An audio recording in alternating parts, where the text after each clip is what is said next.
Alright tech family, today's video is brought to you by the AI Pro Max Plus Premium Extreme Northsmith AI team at this channel. Jokes aside, today I'm going to go over some of the most annoying things in the laptop industry. Many of these have been on everyone's minds throughout 2024, but really just boiled over at CES this year. Let's start with how confusing buying a laptop is. There are so many different processors, many of which have names that no human can remember, I certainly can't, and others just have very similar names yet perform completely differently. How does the average person who just walks into a store to buy a laptop know which is the right one for them? This isn't new. Back in 2023, AMD buried important information in their processor naming. Two of AMD's 7000 series processors could be from entirely different generations. An AMD CPU with a 3 in the third digit meant that you were buying a Zen 3 processor, not their latest Zen 4 tech. Clear as mud. Last year, Intel joined the club, selling multiple generations of processors under their Core Ultra branding. We had processors from their Meteor Lake architecture as well as those from their newer Lunar Lake. Pricing of laptops with these processors overlapped. To add to the confusion, Intel was still selling their older Raptor Lake chips in high-performance laptops under a completely different naming scheme, 14th Gen. Would your average buyer know the difference between two laptops that have a Core Ultra 7 processor, one with an H at the end and one with a V? Would they know that the Core Ultra 7H performs well but has poorer battery life, while the Core Ultra 7V performs mediocre but has excellent battery life? Where did the days go, folks, where it was just i5 and i7? Well, at CES this year, things got a lot worse. Intel showed this slide. It seems like they are now only selling Arrow Lake and Lunar Lake processors, at least two different types of processors, not three. And it appears like they are offering a processor for different types of buyers, kind of like a good, better, best. This seems like an improvement, but it's actually not. Arrow Lake U is really a slightly improved Meteor Lake processor, and there is now a new set of core processors without Ultra in the name. These are where Intel is selling much older Raptor Lake processors, just rebranded for budget shoppers. Said another way, they are selling processors from 4 different generations that perform vastly different with very similar sounding names. Look, a good, better, best strategy sounds excellent in theory, but in reality, a processor is sold as part of a laptop. Due to how different laptops are, prices of laptops with these processors are going to massively overlap. So you could find a budget laptop with a great processor that will cost you less than a more premium laptop with a poorer performing one. Confused yet? In 2024, for around $1,000, you could buy an Asus ZenBook 14 from Walmart with an AMD processor. You could also buy one from Best Buy with an Intel processor, or an Asus VivoBook 14 from Amazon, also with an Intel processor. All of these are 14-inch laptops from Asus that all look and feel very similar and cost around the same. In fact, the supposedly cheaper VivoBook actually costs more. The reason this confusion occurs is the way that most Windows laptops are designed. You see, they are designed to be sold at retail stores or bought by corporations. The buyers for these organizations are the manufacturer's primary customers, not you. So a lot of laptops come with a gazillion different variations so that they can please whoever is buying them at these companies. And for a big retailer, they want to buy laptops that they think they can sell. Obviously. And this leads to situations where a laptop is designed to be sold rather than to be used. You see, a retailer knows that shoppers browsing their aisles are going to buy based on the aspects of a laptop that they can see and touch. The screen may look bright in the store's dim lighting, but once you get it out, you may find it's not bright enough. And that display that looked vivid and stunning in the store ends up just being too reflective and distracting. This type of product design can also lead to manufacturers putting the wrong processors in their laptops. Retailers know that one of the main pieces of information that people have at the time of purchase is a laptop spec sheet. And for those buyers who are savvy enough to actually understand the confusing processor names, many will want a powerful one. So, manufacturers and retailers often put processors in laptops that the laptop just can't properly cool. That means it won't run at its best and you aren't getting what you're paying for. Worse still, this can lead to fan noise, a warm-feeling laptop and poorer battery life. But of course, you don't know this from just reading a laptop spec sheet. What further amplifies poor product design is manufacturers insisting on drawing artificial lines in the sand. It's a gaming laptop, it's a work laptop, or a content creation one. What does this even mean? Who buys a gaming laptop only to game on it and do nothing else? Most people I know cross use cases. Asus's ProArt P16 is designed for content creators. It has a 4K display, but its display is capped at 60Hz, making it inferior for gaming. If you want a fast refresh rate display, you'll have to buy their gaming laptop, which doesn't have an option for a 4K display. We feel many laptops are just being held back to be boxed into one of these categories. In the case I just gave you, we'd prefer manufacturers just build one powerful laptop and gave you the choice as to which display you want in it. And this leads very nicely to my next point, that there are just too many products and it divides a manufacturer's research and development resources. This results in poorer products. For example, does a company the size of MSI really need to have 6 different 18-inch gaming laptops?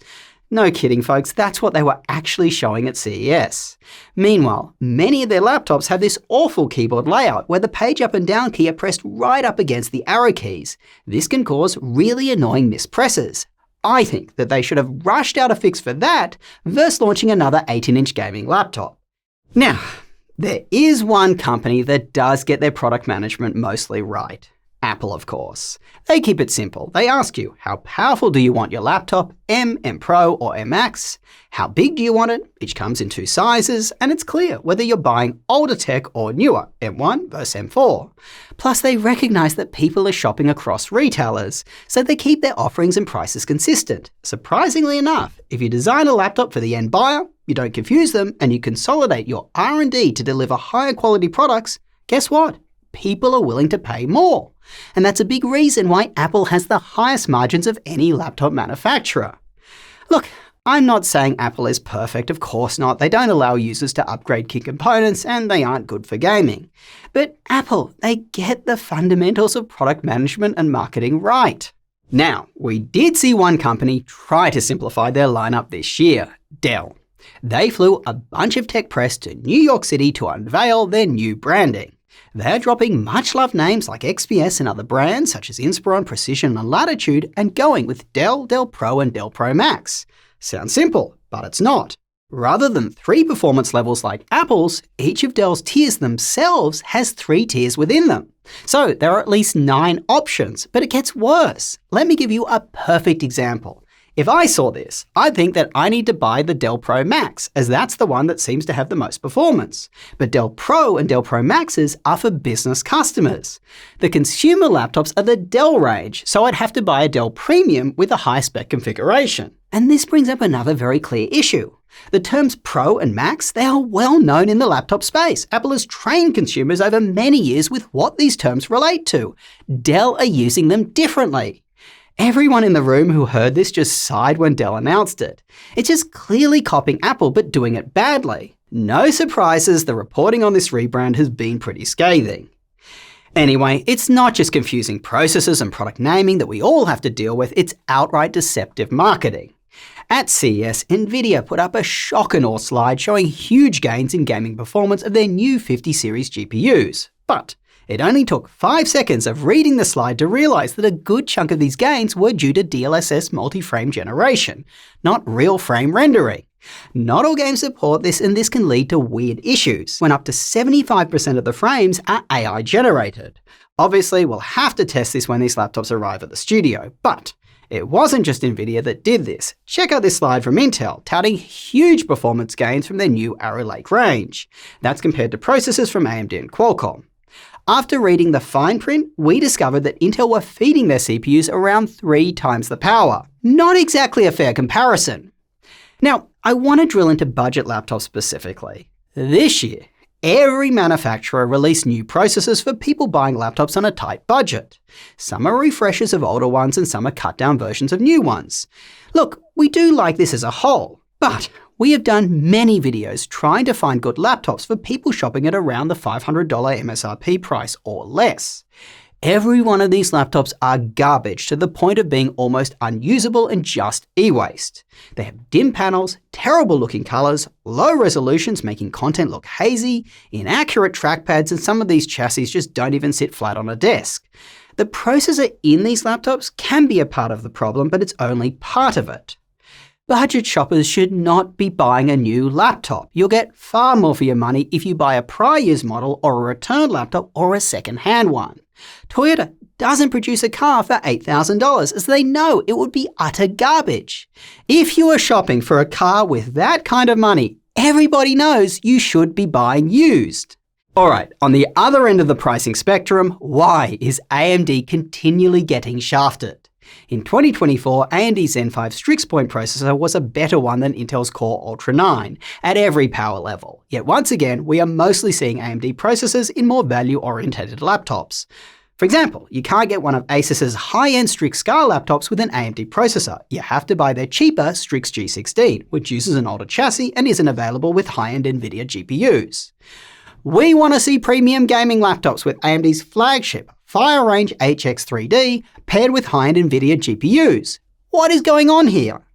Look, I've heard two rumours. One, that Intel is providing manufacturers with incentives to only use their chips in high-end laptops, and two, that AMD has issues meeting demand. I have no idea if these are true, but the moral of the story is we are sick of the lack of AMD. Props to Razer, by the way, for being one of the few to put an AMD processor in their new Blade 16. Plus, apparently they've finally put in a decent keyboard. So that laptop I can't wait to get in for review. Finally, let's end by talking about the 1,000-pound gorilla in the room, AI. Consumers are fed up with it. We all agree that ChatGPT and tools like it are game changers, but those AI tools use huge datasets with large amounts of processing power. These tools are not the kind of AI that runs on your laptop itself, and everyone knows it. AI that runs on your laptop has been tried many times before and has a bit of a bad stigma to it. Years ago, Gigabyte introduced an AI tool to control their laptop's performance based on your usage. It was a gimmick and produced worse results than just changing the performance mode yourself. Over the last couple of weeks, we have been testing every AI tool that we can find that runs on your laptop itself and not a remote server. We have got a video coming out on it. Look, several of these AI tools are worse than not using AI at all, and others do offer marginal utility. Manufacturers must stop using their finite R&D resources to bring out crappy AI tools that no one is asking for. It's tech for tech's sake and everyone knows it. And marketing departments, stop leading with AI as a reason to upgrade your laptop. No one is buying it, both literally and figuratively. It comes across as disingenuous and annoying. Many buyers associate AI with other overhyped tech that they were misled on, like NFTs. In conclusion, I think all these factors are really resulting in a lack of interest in laptops right now, and it just shouldn't be like this. You see, manufacturers have made huge progress over the last 12 months, but it's been hidden by all this confusion and focusing people's attention on the wrong things. At the end of the day, here's my message to manufacturers. Simplify your lineup, create better products, not more, stop creating crappy laptops for budget users, give us an option for AMD in your most powerful laptops, and for heaven's sake, stop it with AI. Shopping for a laptop just shouldn't be this hard. The technology exists to quickly identify your needs and suggest the perfect laptop for you. And that is what we are building on our website. Over 2025, we're working super hard to massively improve it. We'll be adding many additional use cases with custom recommendations. Our aim is to only present you with the best 3 laptops for you, and if you don't like it, we'll show you more. Finding the perfect laptop and getting the best price on it, it's a solvable problem. And if manufacturers and retailers don't solve it, guess what? We'll do it for them. If you want to support us in our mission, smash the like button and get subscribed. You can also shop on our website at justjosh.tech, ensuring that you're not using Honey or Capital One browser plugins. And if you want to help supercharge our growth, become a Patreon supporter or YouTube member. Links will be down below. Till next time, go do something awesome with your day, and we will catch you later.